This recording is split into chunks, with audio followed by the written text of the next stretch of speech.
ಪ್ರಯೋಜನ. ಬ್ರಹ್ಮಜ್ಞಾನದ ಸ್ವರೂಪವನ್ನು ತತ್ವವನ್ನು ಹಿಂದೆ ವಿವರಿಸಿದ್ದಾಗಿದೆ. ಬ್ರಹ್ಮಜ್ಞಾನವು ಅಜ್ಞಾನವನ್ನು ಸಂಪೂರ್ಣವಾಗಿ ನಾಶಪಡಿಸುತ್ತದೆ. ಆದ್ದರಿಂದ ಅದರಿಂದಾಗುವ ಅನರ್ಥಗಳನ್ನು ತೊಲಗಿಸುತ್ತದೆ ಎಂದು ಹೇಳಿದ ಮೇಲೆ ಪ್ರಯೋಜನವನ್ನು ತಿಳಿಸಿಕೊಟ್ಟಂತೆಯೇ ಆಗಿದೆ. ಆದರೆ ಬ್ರಹ್ಮಜ್ಞಾನದಿಂದ ಅಜ್ಞಾನವು ಅದರ ಕಾರ್ಯವಾದ ಅನರ್ಥಗಳು ತೊಲಗಿದ ಮೇಲೆ ಮುಕ್ತನು ಯಾವ ಸ್ವರೂಪದಲ್ಲಿರುತ್ತಾನೆ ಎಂಬುದನ್ನು ವಿವರಿಸುವುದರ ಮೂಲಕ ಪ್ರಯೋಜನವನ್ನು ಇನ್ನಷ್ಟು ವಿಶದವಾಗಿ ತಿಳಿಸುವುದಕ್ಕೆ ಪ್ರಯತ್ನಿಸಲಾಗುವುದು. ಬ್ರಹ್ಮವು ಸಚ್ಚಿದಾನಂದ ರೂಪವಾಗಿರುವುದೆಂದು ವೇದಾಂತಿಗಳು ಹೇಳುತ್ತಾರೆ. ಬ್ರಹ್ಮವನ್ನು ಅರಿಯುವುದೆಂದರೆ ಸಚ್ಚಿದಾನಂದ ಸ್ವರೂಪವಾದ ಬ್ರಹ್ಮವೇ ನಾನು ಎಂದು ಅರಿತುಕೊಳ್ಳುವುದು. ಹೀಗೆ ಅರಿತುಕೊಂಡ ಕೂಡಲೇ ಅಸದ್ರೂಪವಾದ, ಅಜ್ಞಾನ ರೂಪವಾದ, ಅನಾನಂದ ರೂಪವಾದ ಅನಾತ್ಮದಲ್ಲಿ ನಾನೆಂಬ ಬುದ್ಧಿಯು ಹೋಗಿಬಿಡುವುದು. ಲೋಕದಲ್ಲಿ ಸತ್ಯವೆಂದು, ಜ್ಞಾನವೆಂದು, ಆನಂದವೆಂದು ನಾವು ಕರೆಯುವ ಪದಾರ್ಥವು ಪರಿಚ್ಛಿನ್ನವಾಗಿರುತ್ತದೆ. ಆದರೆ ಬ್ರಹ್ಮವು ನಿರುಪಾಧಿಕವಾಗಿ ಸತ್ಯವಾಗಿರುತ್ತದೆ, ಜ್ಞಾನ ಸ್ವರೂಪವಾಗಿರುತ್ತದೆ, ಆನಂದ ಸ್ವರೂಪವಾಗಿರುತ್ತದೆ. ಇದನ್ನು ತಿಳಿಸುವುದಕ್ಕೆ ಬ್ರಹ್ಮವು ಅನಂತವೆಂದು ಉಪನಿಷತ್ತಿನಲ್ಲಿ ಹೇಳಿರುತ್ತದೆ. ಈ ಅಭಿಪ್ರಾಯವನ್ನು ಸ್ವಲ್ಪ ಹಿಗ್ಗಿಸಿ ನೋಡುವುದಕ್ಕೆ ಪ್ರಯತ್ನಿಸೋಣ. ಲೋಕದಲ್ಲಿ ನಮಗೆ ಯಾವ ವಸ್ತುವನ್ನು ಕಂಡರೂ ನಮಗೆ ಅದು ಸತ್ತು ಇರುವುದು ಎಂದೇ ತೋರುವುದು. ಭ್ರಾಂತಿಯಿಂದ ತೋರುವ ಶುಕ್ತಿ ರಜತ ಕಪ್ಪೆಯ ಚಿಪ್ಪಿನ ಬೆಳ್ಳಿ, ರಜ್ಜಸ್ವರೂಪ ಅಂದರೆ ಹಗ್ಗದ ಹಾವು, ಮೃಗ ಮರೀಚಿಕಾಜಲ,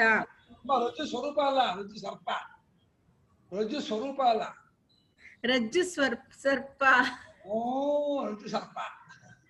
ಹಗ್ಗದ ಹಾವು, ಮೃಗಮರೀಚಿಕಾಜಲ, ಬಿಸಿಲುಗುದುರೆಯ ನೀರು ಇವು ಕೂಡ ತೋರುವಾಗ ಇರುವ ಬೆಳ್ಳಿ, ಇರುವ ಹಾವು, ಇರುವ ಜಲ ಎಂದೇ ತೋರುತ್ತಿರುವವು.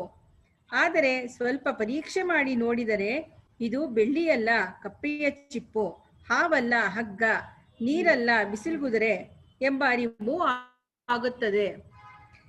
ಆದರೆ ಒಂದು ವಿಶೇಷ, ಆಗಲೂ ಇರುವ ಕಪ್ಪೆಯ ಚಿಪ್ಪು, ಇರುವ ಹಗ್ಗ, ಇರುವ ಬಿಸಿಲು ಕುದುರೆ ಎಂದು ಇರುವಿನಿಂದ ಕೂಡಿಕೊಂಡೇ ಶುಕ್ತ್ಯಾದಿಗಳು ನಮಗೆ ತೋರಿಕೊಳ್ಳುತ್ತಿರುವವು. ಆದ್ದರಿಂದಲೇ ಜನರು ಅದು ತೋರಿಕೆಯ ಬೆಳ್ಳಿ, ನಿಜವಾದ ಬೆಳ್ಳಿಯಲ್ಲ, ತೋರಿಕೆಯ ಹಾವು, ನಿಜವಾದ ಹಾವಲ್ಲ, ತೋರಿಕೆಯ ನೀರು, ನಿಜವಾದ ನೀರಲ್ಲ ಎಂದು ತೋರಿಕೆಯ ವಸ್ತುಗಳನ್ನು ಬೇರ್ಪಡಿಸಿ ನಿಜವಾದ ವಸ್ತುಗಳನ್ನು ತೋರಿಸುತ್ತಾರೆ. ವ್ಯವಹಾರದಲ್ಲಿಯೇ ನಮಗೆ ಬರಿಯ ಹುಸಿ ತೋರಿಕೆ ಎಂದು ಗೊತ್ತಾಗುವ ವಸ್ತುಗಳನ್ನು ಅನೃತ, ಮಿಥ್ಯೆ, ಪ್ರಾತಿಭಾಸಿಕ ಸದ್ವಸ್ತು ಎಂದು ವೇದಾಂತಿಗಳು ಕರೆದಿರುತ್ತಾರೆ. ಈ ಶಬ್ದಗಳಿಗೆಲ್ಲ ಹುಸಿ ತೋರಿಕೆ ಎಂದೇ ಅರ್ಥ. ವ್ಯವಹಾರದಲ್ಲಿ ಇರುವುದೆಂದೇ ತೋರುತ್ತಿರುವ ವಸ್ತುಗಳನ್ನು ವ್ಯಾವಹಾರಿಕ ಸತ್ಯವಾದ ವಸ್ತುಗಳೆಂದು ವೇದಾಂತಿಗಳು ಕರೆಯುತ್ತಾರೆ. ಆದರೆ ವ್ಯಾವಹಾರಿಕವಾಗಿ ಸತ್ಯವಾಗಿರಲಿ, ಪ್ರಾತಿಭಾಸಿಕವಾಗಿ ಸತ್ಯವಾಗಿರಲಿ, ವಸ್ತುಗಳಲ್ಲಿ ತೋರುವ ಸತ್ಯತ್ವವು ಎಲ್ಲಿಂದ ಬರುತ್ತದೆ? ಈ ಪ್ರಶ್ನೆಗೆ ಉಪನಿಷತ್ತಿನಲ್ಲಿರುವ ಉತ್ತರವೇನೆಂದರೆ ಸತ್ಯಂ ಚಾನೃತಂ ಚ ಸತ್ಯಮಭವತ್.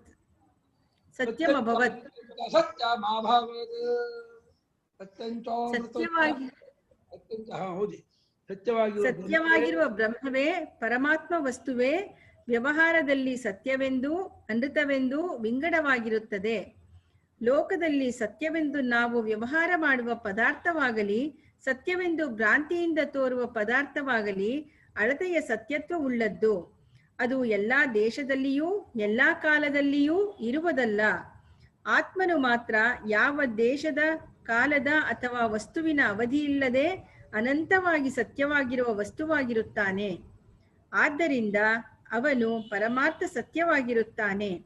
ಈ ಅರ್ಥದಲ್ಲಿ ಅನಾತ್ಮವು ಯಾವುದೂ ಸತ್ಯವೇ ಅಲ್ಲ, ಎಲ್ಲವೂ ಅನೃತವೇ. ಅನಂತವಾದ ಜ್ಞಾನ ಸ್ವರೂಪನಾಗಿರುತ್ತಾನೆ. ಚೇತನವೆಂದು ಅಚೇತನವೆಂದು ವಿಂಗಡವಾಗಿರುವುದೆಲ್ಲವೂ ಈ ಆತ್ಮವಸ್ತುವೇ. ಇರುವವೆಂದು ತೋರುವ ವಸ್ತುಗಳಲ್ಲಿ ಕಾಣಬರುವ ಸತ್ಯತ್ವವು ಆತ್ಮನಿಂದ ಬಂದಿರುವಂತೆಯೇ ಚೇತನವೆಂದು ತೋರುವ ವಸ್ತುಗಳಲ್ಲಿರುವ ಜ್ಞಾನವು ಆತ್ಮನಿಂದಲೇ ಬಂದಿರುತ್ತದೆ. ಆತ್ಮಸ್ವರೂಪವಾದ ಜ್ಞಾನಕ್ಕಿಂತ ಬೇರೆ ಯಾವ ಜ್ಞಾನವೂ ಇರುವುದೇ ಇಲ್ಲ. ಇದರಂತೆ ಆತ್ಮನೇ ಆನಂದ ಸ್ವರೂಪನಾಗಿರುತ್ತಾನೆ. ಲೋಕದಲ್ಲಿ ಕಾಣುವ ವಿಷಯ ಸುಖವೆಂಬುದು ಈ ಆನಂದದ ಆಭಾಸವೇ ಆಗಿರುತ್ತದೆ. ನಮ್ಮ ಆತ್ಮನೇ ಆಗಿರುವ ಬ್ರಹ್ಮದಲ್ಲಿರುವ ಸತ್ಯಜ್ಞಾನಾನಂದ ರೂಪವನ್ನು ಅನಾತ್ಮ ವಸ್ತುಗಳಲ್ಲಿರುವಂತೆ ತಿಳಿಯುವುದೇ ಅವಿದ್ಯೆ. ಈ ಅವಿದ್ಯೆಯನ್ನು ತೊಲಗಿಸಿಕೊಂಡು ತಿಳುವಳಿಕೆಯಿಂದ ನಮ್ಮ ಸ್ವರೂಪದಲ್ಲಿ ನಾವು ನಿಲ್ಲುವುದೇ ಅವಿದ್ಯೆಯ ಅನರ್ಥದಿಂದ ಬಿಡುಗಡೆಯನ್ನು ಹೊಂದುವುದೆಂಬ ಮುಕ್ತಿಯು ಅಥವಾ ಕೈವಲ್ಯವು. ಈಗ ಜ್ಞಾನದಿಂದ ಆಗುವ ಪುರುಷಾರ್ಥಕ್ಕೂ ಕರ್ಮದಿಂದ ಅಥವಾ ಉಪಾಸನೆಯಿಂದ ಆಗುವ ಪುರುಷಾರ್ಥಕ್ಕೂ ಇರುವ ತಾರತಮ್ಯವನ್ನು ನಾವು ನಿಶ್ಚಯಿಸಿಕೊಳ್ಳಬಹುದಾಗಿದೆ. ಕರ್ಮವು ಅವಿದ್ಯಾ ದೃಷ್ಟಿಯಲ್ಲಿ ತೋರುವ ಕಾರ್ಯಕಾರಣ ಭಾವವನ್ನು ಇಟ್ಟುಕೊಂಡು ಪ್ರವೃತ್ತವಾಗಿರುತ್ತದೆ. ಕುಂಬಾರನು ಮಣ್ಣು, ಕೋಲು, ತಿಗುರಿ ಮುಂತಾದ ಸಾಧನಗಳನ್ನು ಉಪಯೋಗಿಸಿಕೊಂಡು ಒಂದು ಮಡಿಕೆಯನ್ನು ಮಾಡಿಡುತ್ತಾನೆ. ಅವನು ಉಪಯೋಗಿಸಿರುವ ಸಾಮಗ್ರಿಯನ್ನು ಅನುಸರಿಸಿಯೇ ಮಡಿಕೆಯ ಸ್ವರೂಪವು ಆಯುಷ್ಯು ಇರುತ್ತದೆ. ಮಣ್ಣಿನಿಂದ ಮಾಡಿದ ಮಡಿಕೆಯು ಚಿನ್ನದ್ದಾಗಲಾರದು, ದೊಣ್ಣೆಯ ಪೆಟ್ಟಿಗೆ ಒಡೆಯದೆ ನಿಲ್ಲಲೂ ಆರದು. ಹೇಗೆ ಈ ಲೋಕದಲ್ಲಿ ಕೃಷಿ, ವ್ಯಾಪಾರ ಮುಂತಾದವುಗಳಿಂದ ಸಂಪಾದಿಸಿಕೊಂಡಿರುವ ಭೋಗ್ಯ ವಸ್ತುವು ಕೃತಕವಾಗಿಯೂ ಅನಿತ್ಯವಾಗಿಯೂ ಇರುವುದೋ, ಅದರಂತೆ ಶಾಸ್ತ್ರೋಕ್ತ ಕರ್ಮವನ್ನು ಮಾಡಿ ಸಂಪಾದಿಸಿಕೊಂಡ ಸ್ವರ್ಗಾದಿ ಫಲವು ಅನಿತ್ಯವಾಗಿಯೇ ಇರುತ್ತದೆ. ಕಾಲದಲ್ಲಿ ಉಂಟಾದದ್ದು ಕಾಲದಲ್ಲಿ ನಾಶವಾಗಿಯೇ ತೀರುತ್ತದೆ. ಆದ್ದರಿಂದಲೇ ಶ್ರುತಿಯಲ್ಲಿ ಪುಣ್ಯದಿಂದ ಸಂಪಾದಿಸಿದ ಲೋಕವು ಕ್ಷಯವಾಗುವುದೆಂದು, ಪುಣ್ಯವು ಕ್ಷಯವಾದರೆ ಆ ಲೋಕದಿಂದ ಮತ್ತೆ ಮರ್ತ್ಯಲೋಕವನ್ನೇ ಸೇರಬೇಕಾಗುವುದೆಂದು ಹೇಳಿರುತ್ತದೆ. ಕರ್ಮದಿಂದ ಪಡೆದ ಪುರುಷಾರ್ಥಕ್ಕೆ ಅನ್ವಯಿಸುವ ನ್ಯಾಯವು ಉಪಾಸನೆಗೂ ಅನ್ವಯಿಸಬೇಕೆಂಬುದು ನ್ಯಾಯವಾಗಿರುತ್ತದೆ. ಏಕೆಂದರೆ ಉಪಾಸನೆ ಎಂಬುದು ಮನಸ್ಸಿನಿಂದ ಮಾಡಿದ ಕರ್ಮವೇ ಆಗಿರುತ್ತದೆ. ಕರ್ಮದ ಬಲವನ್ನನು ಸರಿಸಿಯೇ ಕರ್ಮಫಲವಾಗುವಂತೆ ಉಪಾಸನೆಯ ಬಲವನ್ನು ಅನುಸರಿಸಿಯೇ ಉಪಾಸನಾ ಫಲವೂ ಆಗುವುದೆಂಬುದು ಯುಕ್ತವಾಗಿರುತ್ತದೆ. ಶ್ರುತಿಯಲ್ಲಿ ಉಪಾಸನೆಯನ್ನು ಜ್ಞಾನವೆಂದೂ ವಿದ್ಯೆಯೆಂದೂ ಕರೆದಿರುವುದೇಕೆಂದರೆ ಉಪಾಸನೆಯು ಮಾನಸವಾಗಿರುತ್ತದೆ. ಉಪಾಸನೆಯ ಫಲವಾದ ಬ್ರಹ್ಮಲೋಕವನ್ನು ಪಡೆದವರಿಗೆ ಮುಪ್ಪಿಲ್ಲ, ಸಾವಿಲ್ಲ, ಶೋಕವಿಲ್ಲ, ಮೋಹವಿಲ್ಲ, ಹಸಿವಿಲ್ಲ. ಅವರು ಬಯಸಿದರೆ ಅದೆಲ್ಲವೂ ಸಂಕಲ್ಪ ಮಾತ್ರದಿಂದಲೇ ಅವರಿಗೆ ದೊರಕುವುದು. ಆ ಲೋಕಕ್ಕೆ ಹೋದವರು ಮತ್ತೆ ಈ ಮಾನವರ ಲೋಕಕ್ಕೆ ಬರುವುದಿಲ್ಲ ಎಂದು ಮುಂತಾಗಿ ಶ್ರುತಿಯಲ್ಲಿ ಉಪಾಸನೆಯ ಫಲವನ್ನು ಕೊಂಡಾಡಿರುತ್ತದೆ. ಆದರೆ ಸಂಯೋಗವಾದರೆ ವಿಯೋಗವಾಗಲೇಬೇಕು. ಬ್ರಹ್ಮಲೋಕವನ್ನು ಹೋಗಿ ಹೊಸದಾಗಿ ಮುಟ್ಟುವುದಾದರೆ ಅದನ್ನು ಬಿಟ್ಟು ಅಗಲಲೇಬೇಕು ಎಂಬುದು ನ್ಯಾಯವಾಗಿರುತ್ತದೆ. ಆದ್ದರಿಂದ ಶ್ರುತಿಯು ಬ್ರಹ್ಮಲೋಕದ ಫಲವು ಅನಂತವಾಗಿರುವುದೆಂದು ಹೇಳಿದರೆ ದೀರ್ಘಕಾಲವಿರುವುದೆಂದೇ ಅರ್ಥವನ್ನು ಕಲ್ಪಿಸಬೇಕಾಗಿದೆ. ಈ ಕಲ್ಪವು ಮುಗಿಯುವವರೆಗೂ ಬ್ರಹ್ಮಲೋಕದಲ್ಲಿ ಉಪಾಸಕರು ನಿರಾತಂಕವಾಗಿರುತ್ತಾರೆಂಬ ಅರ್ಥವನ್ನು ವೇದಾಂತಿಗಳು ಈ ವಚನಗಳಿಗೆ ಕಲ್ಪಿಸಿರುತ್ತಾರೆ. ಜ್ಞಾನದ ಫಲವು ಹೀಗಲ್ಲ. ಏಕೆಂದರೆ ಜ್ಞಾನದಿಂದ ನಾವು ಬ್ರಹ್ಮವನ್ನು ಹೊಸದಾಗಿ ಪಡೆಯುವುದಿಲ್ಲ. ಬ್ರಹ್ಮವು ನಮ್ಮ ಆತ್ಮನೇ ಆಗಿದ್ದುದು ಅಜ್ಞಾನದಿಂದ ಬೇರೆಯಾಗಿದ್ದಂತೆ ತೋರಿಕೊಂಡಿತಲ್ಲ. ಜ್ಞಾನದಿಂದ ಅದು ಎಂದೆಂದಿಗೂ ನಮ್ಮ ಆತ್ಮನೇ ಎಂದು ನಿಶ್ಚಯವಾಗುತ್ತದೆ. 10 ಜನ ಅವಿವೇಕಿಗಳು ತಾವು 9 ಜನವಾಗಿರುವವೆಲ್ಲ ಇದು ಹೇಗೆ ಎಂದು ವಿಚಾರ ಮಾಡುವುದಕ್ಕೆ ಪ್ರಾರಂಭಿಸಿದ್ದರಂತೆ. ಅದರಂತೆ ನಮ್ಮ ಸ್ವರೂಪದ ಕಡೆಗೆ ಲಕ್ಷ್ಯವನ್ನು ಇಡದೇ ಇರುವಾಗ ಆತ್ಮನಲ್ಲದ ಅನಾತ್ಮ ವಸ್ತುಗಳಲ್ಲಿಯೇ ನಾವೆಂಬ ತಪ್ಪು ತಿಳುವಳಿಕೆ ಉಂಟಾಗಿರುವುದು. ನೀನೇ 10ನೆಯವನು ಎಂದು ವಿವೇಕಿಯಾದವನು ಅವರಲ್ಲಿ ಒಬ್ಬೊಬ್ಬನಿಗೂ ತಿಳಿಸಿಕೊಟ್ಟ ಹಾಗೆ ಶ್ರುತಿಯೂ ಗುರುವು ನೀನು ಆ ಬ್ರಹ್ಮವು ಎಂದು ಉಪದೇಶಿಸಲು ನಮ್ಮ ಸ್ವರೂಪದ ಅರಿವು ಆಗಿಬಿಡುತ್ತದೆ. ಆಗ ಸತ್ಯಜ್ಞಾನಾನಂದ ಸ್ವರೂಪವೂ ಅದ್ವಿತೀಯವೂ ಆಗಿರುವ ಬ್ರಹ್ಮವೇ ನಾನು ಎಂಬ ನಿಶ್ಚಯವಾದರೆ ಆ ಜ್ಞಾನವನ್ನು ಬಾಧಿಸುವ ಮತ್ತೊಂದು ಜ್ಞಾನವೇ ಇರುವ ಸಂಭವವಿಲ್ಲ. ಆದ್ದರಿಂದ ಜ್ಞಾನದಿಂದ ಪ್ರಾಪ್ತವಾಗಿರುವ ಬ್ರಹ್ಮಾತ್ಮ ತತ್ವದಿಂದ ಜಾರಿ ಮತ್ತೆ ನಾನು ಸಂಸಾರಿಯಾದೇನೆಂಬ ಅಂಜಿಕೆಗೂ ಕಾರಣವಿರುವುದಿಲ್ಲ.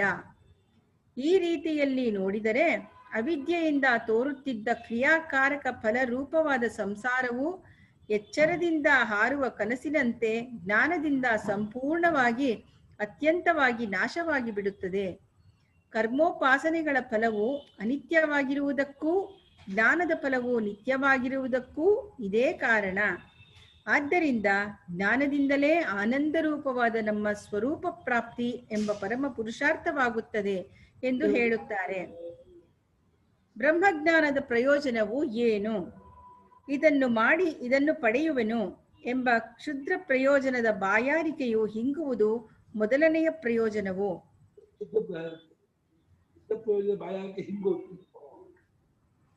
ನಾನು ಪಡೆಯದೇ ಇರುವ ಆನಂದವಿಲ್ಲ, ಹೋಗಲಾಡಿಸಿಕೊಳ್ಳಬೇಕಾದ ದುಃಖವಿಲ್ಲ ಎಂಬ ಅರಿವಿನಿಂದ ನಿತ್ಯಾನಂದ ಸ್ವರೂಪದ ಸ್ಮೃತಿಯು ತಲೆದೂರುವುದು ಎರಡನೆಯ ಪ್ರಯೋಜನ. ಹೃದಯಕ್ಕೆ ಗಂಟು ಬಿದ್ದಿದ್ದ ಹಲವು ಕಾಮಗಳು ಹೇಳ ಹೆಸರಿಲ್ಲದೆ ಮಾಯವಾದದ್ದರಿಂದ ಶರೀರದಲ್ಲಿಯೂ ಮನಸ್ಸಿನಲ್ಲಿಯೂ ಕಾಮಗಳಿಂದ ಉಂಟಾಗುತ್ತಿದ್ದ ತಾಪಗಳು ಎಂದೆಂದಿಗೂ ಇಲ್ಲವಾಗುವುದು ಮೂರನೆಯ ಪ್ರಯೋಜನ. ಬ್ರಹ್ಮಜ್ಞಾನಕ್ಕೆ ಸಾಧನಗಳು. ಬ್ರಹ್ಮ ಎಂಬುದು ಇಡೀ ವಿಶ್ವದ ತಿರುಳಾಗಿರುವ ಬ್ರಹ್ಮಾದಿ ಸ್ತಂಭ ಪರ್ಯಂತವಾಗಿರುವ ಎಲ್ಲ ಪ್ರಾಣಿಗಳಿಗೂ ನಿಜವಾದ ಆತ್ಮನಾಗಿರುವ ಪರಮಾತ್ಮನ ಹೆಸರು. ಬ್ರಹ್ಮಜ್ಞಾನವೆಂದರೆ ಆ ಸ್ವರೂಪವನ್ನು ಇದ್ದದ್ದು ಇದ್ದಂತೆ ಅರಿತುಕೊಂಡು ಅನುಭವಕ್ಕೆ ತಂದುಕೊಳ್ಳುವುದು. ಬ್ರಹ್ಮಜ್ಞಾನವು ಯಾರಿಗೆ ದಕ್ಕುವುದೋ ಅವರಿಗೆ ಅದನ್ನು ಅರಿಯದೇ ಇದ್ದಾಗ ತಪ್ಪು ತಿಳುವಳಿಕೆಯಿಂದ ಉಂಟಾಗಿದ್ದ ಸಂಸಾರದ ಅನರ್ಥಗಳೆಲ್ಲವೂ ಪರಿಹಾರವಾಗುವವು. ಶೋಕ ಮೋಹಗಳು ತೊಲಗುವವು. ದುಃಖದ ಸೋಂಕೇ ಇಲ್ಲದ ನಿತ್ಯಾನಂದವು ತನ್ನದೆಂಬ ಅರಿವಾಗುವುದು. ಇಷ್ಟನ್ನೂ ಹಿಂದಿನ ಕೆಲವು ಲೇಖನಗಳಲ್ಲಿ ವಿವರಿಸುತ್ತೇನೆ. ಈಗ ಇಂಥ ಬೆಲೆಯುಳ್ಳ ಬ್ರಹ್ಮಜ್ಞಾನವು ಉಂಟಾಗುವುದಕ್ಕೆ ಯಾವ ಯಾವ ಸಾಧನವನ್ನು ಕೈಕೊಳ್ಳಬೇಕಾಗುವುದು ಎಂಬುದನ್ನು ಸ್ವಲ್ಪ ಮಟ್ಟಿಗೆ ಹೇಳಲಾಗುವುದು. ಉಪನಿಷತ್ತಿನಲ್ಲಿ ಹೇಳಿರುವುದೇನೆಂದರೆ, ಬ್ರಹ್ಮವು ನಮ್ಮ ಆತ್ಮನೇ ಆಗಿರುವುದರಿಂದಲೂ ಅದೊಂದೇ ಪರಮಾರ್ಥವಾಗಿರುವುದರಿಂದಲೂ ಆತ್ಮಸ್ವರೂಪವನ್ನು ಕುರಿತು ಶ್ರವಣ ಮಾಡಬೇಕು, ಮನನ ಮಾಡಬೇಕು, ನಿಧಿಧ್ಯಾಸನ ಮಾಡಬೇಕು. ಯಾವ ವಸ್ತುವನ್ನು ನಾವು ಸಾಕ್ಷಾತ್ತಾಗಿ ಕಂಡುಕೊಳ್ಳಬೇಕಾಗಿರುವುದೋ ಅಂಥ ವಸ್ತುವಿನ ವಿಷಯದಲ್ಲಿ ಕೇಳಿ ತಿಳಿದುಕೊಳ್ಳಬೇಕಾದದ್ದನ್ನೆಲ್ಲ ಕೇಳಿ ತಿಳಿದುಕೊಳ್ಳಬೇಕು. ಹಾಗೆ ತಿಳಿದುಕೊಳ್ಳಬೇಕಾದದ್ದನ್ನೆಲ್ಲ ಯುಕ್ತಿಗೆ ಹೊಂದಿಸಿ ಸರಿಯಾಗಿ ತಿಳಿದುಕೊಳ್ಳಬೇಕು. ಇಷ್ಟೇ ಸಾಲದು. ಹಾಗೆ ಯುಕ್ತಿಯಿಂದ ತಿಳಿದುಕೊಂಡದ್ದನ್ನೆಲ್ಲ ಅನುಭವಕ್ಕೆ ತಂದುಕೊಳ್ಳುವವರೆಗೂ ಅದರಲ್ಲಿಯೇ ಮನಸ್ಸನ್ನು ನಿಲ್ಲಿಸಿಕೊಂಡಿರಬೇಕು. ಇದು ಲೋಕದ ವಸ್ತುಗಳ ವಿಷಯದಲ್ಲೆಲ್ಲ ಬೇಕಾದದ್ದೇ ಆಗಿರುತ್ತದೆ. ಉದಾಹರಣೆಗೆ, ಒಬ್ಬನಿಗೆ ರತ್ನ ಪಡಿಯ ವ್ಯಾಪಾರವನ್ನು ಮಾಡಬೇಕೆಂಬ ಇಚ್ಛೆ ಇದ್ದರೆ ರತ್ನಗಳ ಜಾತಿ, ಅವುಗಳ ಉತ್ಪತ್ತಿ ಕ್ರಮ, ಬೇರೆ ಬೇರೆಯ ರತ್ನಗಳ ಸ್ವಭಾವ, ರತ್ನ ಪರೀಕ್ಷೆಯ ಮರ್ಮಗಳು ಮುಂತಾದ ವಿಷಯಗಳನ್ನು ಕುರಿತು ಗ್ರಂಥಗಳಿಂದಲೂ ಆಪ್ತರಿಂದಲೂ ಕೇಳಿ ತಿಳಿದುಕೊಳ್ಳಬೇಕಾಗುತ್ತದೆ. ತಾನು ಕೇಳಿದ್ದು ಸರಿಯಾಗಿ ತಿಳಿಯುತ್ತೋ ಇಲ್ಲವೋ ಎಂಬುದನ್ನು ನಿಶ್ಚಯಿಸಿಕೊಳ್ಳುವುದಕ್ಕಾಗಿ ಬಗೆ ಬಗೆಯ ರತ್ನಗಳನ್ನು ತಂದು ಸಾಚಾರತ್ನಗಳು, ಕೋಟಾರತ್ನಗಳು ಇವುಗಳಿಗೆ ಇರುವ ತಾರತಮ್ಯವನ್ನು, ಸ್ವಲ್ಪ ಹೆಚ್ಚು ಕಡಿಮೆ ಒಂದೇ ಬಣ್ಣವಿರುವಂತೆ ತೋರುವ ರತ್ನಗಳು ಒಂದೊಂದಕ್ಕೂ ಇರಬಹುದಾದ ತಾರತಮ್ಯವನ್ನು ಬಗೆ ಬಗೆಯಾಗಿ ವಿಚಾರ ಮಾಡಿ ಮನದಟ್ಟು ಮಾಡಿಕೊಳ್ಳಬೇಕಾಗುತ್ತದೆ. ಅದಾದ ಬಳಿಕ ರತ್ನವನ್ನು ಕೈಯಲ್ಲಿ ಸೂಕ್ಷ್ಮವಾಗಿ ಪರೀಕ್ಷಿಸಿ ಒಂದೊಂದು ರತ್ನದ ಯೋಗ್ಯತೆಯನ್ನು ಅನುಭವದಿಂದ ಗೊತ್ತುಪಡಿಸಿಕೊಳ್ಳಬೇಕಾಗುತ್ತದೆ. ಹೀಗೆ ವಸ್ತುವಿನ ಅನುಭವಕ್ಕೆ ಶ್ರವಣ, ಮನನ, ನಿಧಿಧ್ಯಾಸ ಎಂಬ ಮೂರೂ ಸಾಧನಗಳು ಅವಶ್ಯವಾಗಿ ಬೇಕಾಗುತ್ತವೆ ಎಂಬುದು ಸ್ಪಷ್ಟವಾಗಿದೆ.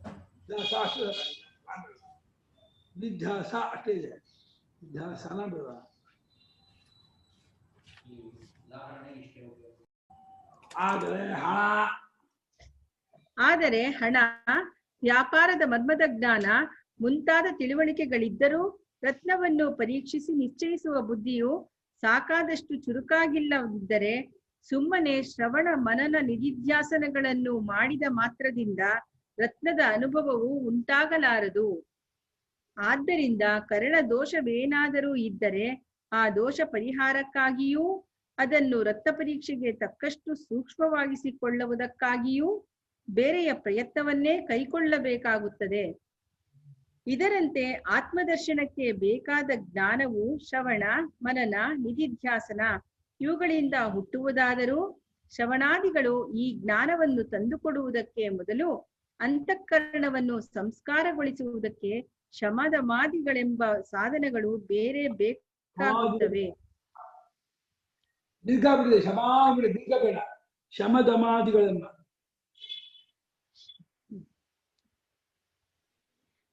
ಶಮಾದಮಾದಿಗಳೆಂಬ ಸಾಧನಗಳು ಬೇರೆ ಬೇಕಾಗುತ್ತವೆ.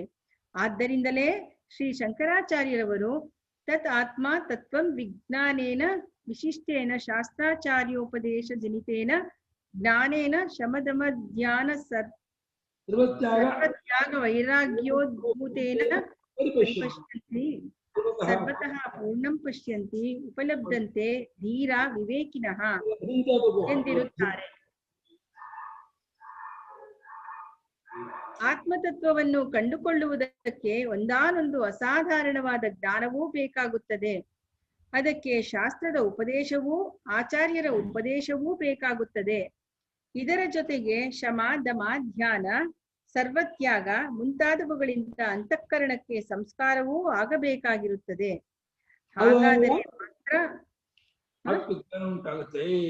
ಹಾಗಾದರೆ ಮಾತ್ರ ಆ ಜ್ಞಾನವು ಉಂಟಾಗುತ್ತದೆ. ಶ್ರುತಿಯಲ್ಲಿ ಶಮದಮಾದಿಗಳನ್ನು ಹೀಗೆ ವಿಧಿಸಿರುತ್ತದೆ. ತಸ್ಮಾದೇವಂ ವಿಜ್ಞಾಂತೋ ದಾಂತ ಉಪರತ ಹೇಳಿ ಗುರುಗಳದು ಉಪರತ ಸ್ಥಿತಿಕ್ಷು ತಸ್ಮಾದೇವಂ ವಿಚ್ಛಾಂತೋ ದಾಂತ ಉಪರತ ಸ್ಥಿತಿಕ್ಷು ಸಮಾಹಿತೋ ಭೂತ್ವಾ ಆತ್ಮನ್ಯೇವಾತ್ಮಾನಂ ಪಶ್ಯತಿ. ಶಮ, ದಮ, ಉಪರತಿ, ತಿತಿಕ್ಷೆ, ಸಮಾಧಾನ ಮುಂತಾದವುಗಳಿಂದ ಕೂಡಿದವನು ತನ್ನಲ್ಲಿಯೇ ಪರಮಾತ್ಮನನ್ನು ಕಂಡುಕೊಳ್ಳುತ್ತಾನೆ. ಶಮವೆಂದರೆ ಅಂತಃಕರಣವನ್ನು ಸ್ವಾಧೀನದಲ್ಲಿಟ್ಟುಕೊಂಡಿರುವುದು. ದಮವೆಂದರೆ ಇಂದ್ರಿಯಗಳನ್ನು ಬಿಗಿ ಹಿಡಿದುಕೊಂಡಿರುವುದು. ಉಪರತಿ ಎಂದರೆ ಮನಸ್ಸಿಗೆ ವಿಕ್ಷೇಪವನ್ನುಂಟು ಮಾಡುವ ಕರ್ಮಗಳನ್ನು ಬಿಟ್ಟು ಬಿಡುವುದು. ತಿತಿಕ್ಷೆ ಎಂದರೆ ಶೀತ, ಉಷ್ಣ ಮುಂತಾದವುಗಳಿಂದ ಉಂಟಾಗುವ ಸುಖ ದುಃಖಗಳಲ್ಲಿ ಸಮನಾಗಿದ್ದುಕೊಂಡು ಉಬ್ಬದೆ ತಗ್ಗದೇ ಇರುವುದು. ಸಮಾಧಾನ ಎಂದರೆ ಮನಸ್ಸನ್ನು ಏರುಪೇರಿಲ್ಲದೆ ಇಟ್ಟುಕೊಂಡಿರುವುದು. ಶ್ರದ್ಧೆ ಎಂದರೆ ಆಚಾರ್ಯ ವಾಕ್ಯದಲ್ಲಿಯೂ ಶಾಸ್ತ್ರವಾಕ್ಯದಲ್ಲಿಯೂ ಇದರಿಂದ ತತ್ವಜ್ಞಾನವು ಅವಶ್ಯವಾಗಿ ಉಂಟಾಗುತ್ತದೆ ಎಂಬ ನಂಬಿಕೆಯಿಂದ ಶ್ರವಣ ಮನನಗಳನ್ನು ಮಾಡುವುದು. ಇವೇ ಮುಂತಾದ ಸಾಧನಗಳಿಂದ ಅಂತಃಕರಣವು ಚದರಿ ಹೋಗದೆ ಆತ್ಮಸ್ವರೂಪವನ್ನು ಪರೀಕ್ಷೆ ಮಾಡಿ ನೇರಾಗಿ ಅನುಭವಕ್ಕೆ ತಂದುಕೊಳ್ಳುವ ಸಾಮರ್ಥ್ಯವನ್ನು ಹೊಂದುವುದು. ಇವುಗಳ ಜೊತೆಗೆ ಮೋಕ್ಷವೊಂದೇ ನಿತ್ಯವಾದ ಸುಖವು ಎಂದು ನಂಬಿ ಮಿಕ್ಕ ವಿಷಯ ಸುಖಗಳಲ್ಲಿರುವ ರಾಗವನ್ನು ಬಿಟ್ಟು ಆ ಪುರುಷಾರ್ಥಕ್ಕಾಗಿಯೇ ಹವಣಿಸುವುದು ಎಂಬ ವೈರಾಗ್ಯ, ಮುಮುಕ್ಷತೆ ಇವು ಅವಶ್ಯವಾಗಿ ಬೇಕಾಗುತ್ತವೆ ಎಂಬುದನ್ನು ಹೇಳಬೇಕಾಗಿಲ್ಲ. ಇಲ್ಲೆಲ್ಲೋ ವಾಕ್ಯ ಬರುತ್ತೆ ಅನ್ಸುತ್ತಲ್ವಾ? ಇಲ್ವಾ? ಯಾವನಿಗೆ ವಿಷಯ ಸುಖವೇ ಸಾಕಾಗಿರುವುದೋ ಅಥವಾ ಯಾವನಿಗೆ ವಿಷಯ ಸುಖಕ್ಕಿಂತ ಹೆಚ್ಚಿನ ನಿತ್ಯಾನಂದವೊಂದು ಇದೆ ಎಂಬ ಅರಿವೇ ಇಲ್ಲವೋ ಅವನು ಬ್ರಹ್ಮಜ್ಞಾನದಿಂದ ಆಗಬೇಕಾದ ಪರಮ ಪುರುಷಾರ್ಥವನ್ನು ಬಯಸುವುದೂ ಇಲ್ಲ. ಅದನ್ನು ಬಯಸದೆ ಅದಕ್ಕಾಗಿ ಪ್ರಯತ್ನವನ್ನು ಮಾಡದೇ ಇರುವವರಿಗೆ ಆ ಪುರುಷಾರ್ಥವು ದಕ್ಕುವ ಹಾಗೂ ಇಲ್ಲವೆಂಬುದು ಸ್ಪಷ್ಟವಾಗಿರುತ್ತದೆ. ಅಂತಃಕರಣವು ಸ್ವಾಭಾವಿಕವಾಗಿ ಹೊರಗಿನ ಸುಖವನ್ನೇ ಬಯಸುತ್ತಿರುವುದು. ಅದು ಆ ಸುಖ ಕಾಮನೆಯನ್ನು ತೊರೆದು ಅಂತರ್ಮುಖವಾಗಬೇಕಾದರೆ ಶಮದಮಾದಿಗಳು ಬೇಕಾಗುತ್ತವೆ. ಆದರೆ ಹೊರಗಿನ ಸುಖದ ಇಚ್ಛೆಯಲ್ಲಿಯೇ ಎರಡು ಬಗೆ ಇರುತ್ತದೆ. ಶಾಸ್ತ್ರದಲ್ಲಿ ಶ್ರದ್ಧೆ ಇಲ್ಲದೆ ಅಥವಾ ಶಾಸ್ತ್ರದ ಸಂಸ್ಕಾರವಿಲ್ಲದೆ ಇರುವ ಜನರಿಗೆ ಸಾಮಾನ್ಯವಾದ ಲೌಕಿಕವಾದ ತಿಳುವಳಿಕೆಯಿಂದ ಕೃಷಿ, ವಾಣಿಜ್ಯ ಮುಂತಾದ ಕರ್ಮವನ್ನು ಮಾಡಿ ಈ ಲೋಕದ ಸುಖವನ್ನು ಅನುಭವಿಸಬೇಕೆಂಬ ಹಂಬಲು ಇರುತ್ತದೆ. ಸೋಮಾರಿಗಳು, ಅವಿವೇಕಿಗಳು ಆಗಿರುವ ಪಾಮರರನ್ನು ಬಿಟ್ಟರೆ ಮಿಕ್ಕವರಲ್ಲಿ ಬಹಳ ಮಂದಿ ಇಂಥ ವಿಷಯ ಸುಖವನ್ನು ಲೌಕಿಕ ಪ್ರಯತ್ನದಿಂದ ಪಡೆಯುವುದಕ್ಕೆ ಹವಣಿಸುವವರೇ ಆಗಿರುತ್ತಾರೆ. ಆದರೆ ದೊಡ್ಡವರ ಸಹವಾಸದಿಂದ ಅಥವಾ ಸತ್ಕುಲದಲ್ಲಿ ಹುಟ್ಟಿದ್ದರ ಫಲವಾಗಿ ಶಾಸ್ತ್ರ ಸಂಸ್ಕಾರವನ್ನು ಯಾರು ಹೊಂದಿರುವರೋ ಅವರಿಗೆ ಶಾಸ್ತ್ರದಲ್ಲಿ ಹೇಳಿರುವ ಕರ್ಮಗಳನ್ನು ಮಾಡಿ ಅದರಲ್ಲಿ ಹೇಳಿರುವ ಜನ್ಮಾಂತ ಲೋಕಾಂತರ ಸುಖವನ್ನು ಪಡೆಯಬೇಕೆಂಬ ಅಭಿಲಾಷೆಯುಂಟಾಗಿರುತ್ತದೆ.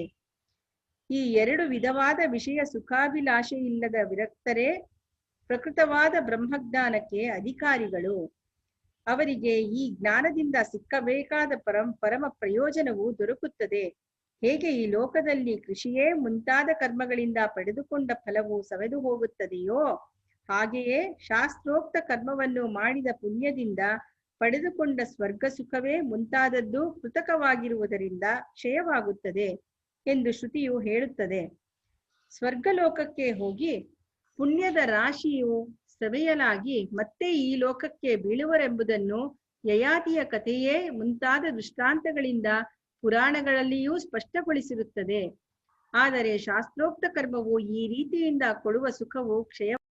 ಆ ಕರ್ಮವು ಸರ್ವಥಾ ಮುಮುಕ್ಷುಗಳಿಗೆ ಪ್ರಯೋಜನವಿಲ್ಲದೆಂದು ಭಾವಿಸುವ ಹಾಗಿಲ್ಲ.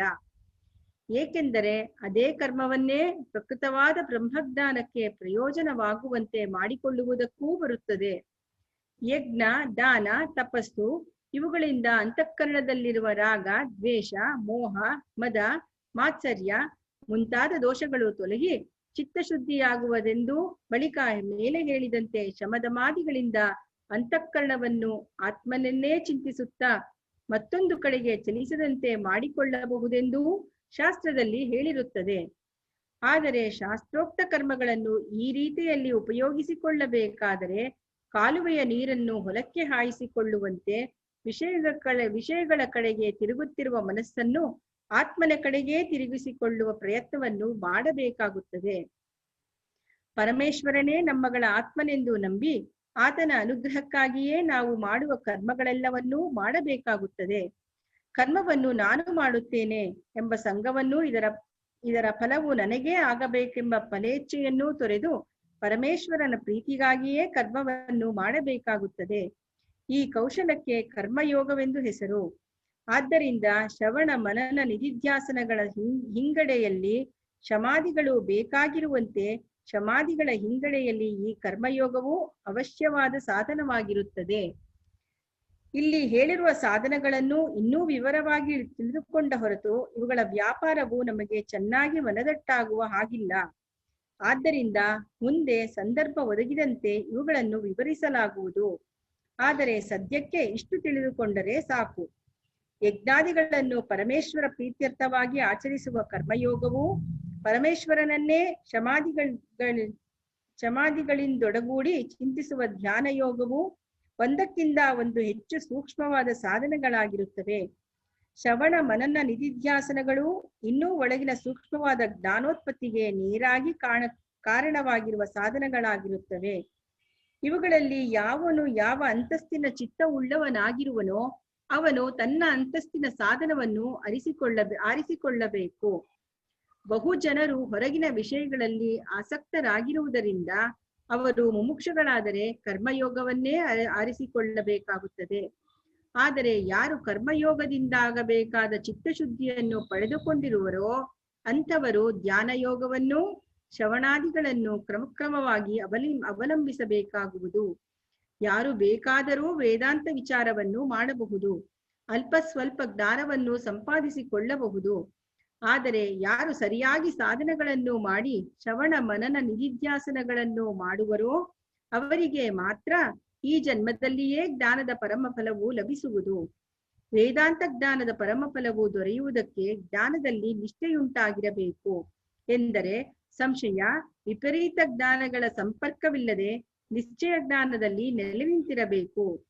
ವೇದಾಂತದಲ್ಲಿ ಹೇಳುವ ಪರಮಾರ್ಥ ತತ್ವಾದ ಬ್ರಹ್ಮವು ನಮ್ಮಗಳೆಲ್ಲರ ಆತ್ಮನೇ ಆಗಿರುವುದರಿಂದ ಅದನ್ನು ಹೊಸದಾಗಿ ಅರಿತುಕೊಳ್ಳಬೇಕಾಗಿರುವುದೇನೂ ಇಲ್ಲ. ಅದನ್ನು ಅರಿಯದಂತೆ ಮಾಡಿರುವ ಅಡ್ಡಿಗಳು ಮಾತ್ರ ಸಂಪೂರ್ಣವಾಗಿ ತೊಲಗಬೇಕಾಗುತ್ತದೆ. ನಮ್ಮ ಈಗಿನ ಅಂತಃಕರಣವು ಅನಾತ್ಮವಾದ ವಿಷಯಗಳ ಚಿಂತೆಯಿಂದ ಕಲುಷಿತವಾಗಿರುತ್ತದೆ. ಆದ್ದರಿಂದ ದೇಹಾದಿಗಳೇ ನಾವೆಂಬ ಬುದ್ಧಿಯೂ ನಮಗೆ ಗಟ್ಟಿಯಾಗಿರುತ್ತದೆ. ಅನಾತ್ಮವಾದ ವಿಷಯಗಳ ದೋಷವನ್ನು ಅನಿತ್ಯತೆಯನ್ನು ಮನಗೊಂಡು ಅವುಗಳಲ್ಲಿ ಎಷ್ಟರ ಮಟ್ಟಿಗೆ ವೈರಾಗ್ಯವನ್ನು ಹೊಂದುವೆವೋ, ಆತ್ಮಸ್ವರೂಪದ ಮಹಿಮೆಯನ್ನು ಕಾಲಾತೀತವಾದ ಪರಮಾರ್ಥ ನಿತ್ಯ ಸ್ವಭಾವವನ್ನು ಎಷ್ಟರ ಮಟ್ಟಿಗೆ ತಿಳಿದುಕೊಳ್ಳುವವೋ ಅಷ್ಟರ ಮಟ್ಟಿಗೆ ನಮ್ಮ ಅಂತಃಕರಣವು ಆತ್ಮನಿಷ್ಠೆಗೆ ತಕ್ಕದ್ದಾಗುವುದು. ಆದ್ದರಿಂದ ನಾವುಗಳು ಸಂಪಾದಿಸಿಕೊಳ್ಳಬೇಕಾದದ್ದೇನೆಂದರೆ ನಮ್ಮೆಲ್ಲರ ಆತ್ಮನಾಗಿರುವ ಪರಮೇಶ್ವರನಲ್ಲಿ ಭಕ್ತಿ, ಆತನ ಅನುಗ್ರಹದಿಂದ ಕೃತಾರ್ಥರಾಗಿರುವ ಮಹಾಮಹಿಮರಲ್ಲಿ ಪರಮಾರ್ಥ ತತ್ವವನ್ನು ಕಂಡುಕೊಂಡು ಅದರಲ್ಲಿಯೇ ನೆಲೆ ನಿಂತಿರುವ ಮಹಾತ್ಮರ ಅನುಗ್ರಹ ಹೊಂದಿದ್ದರೆ ಮಿಕ್ಕ ಎಲ್ಲಾ ಜ್ಞಾನ ಸಾಧನಗಳನ್ನು ಸುಲಭವಾಗಿ ಸಂಪಾದಿಸಿಕೊಂಡು ಬಿಡಬಹುದು.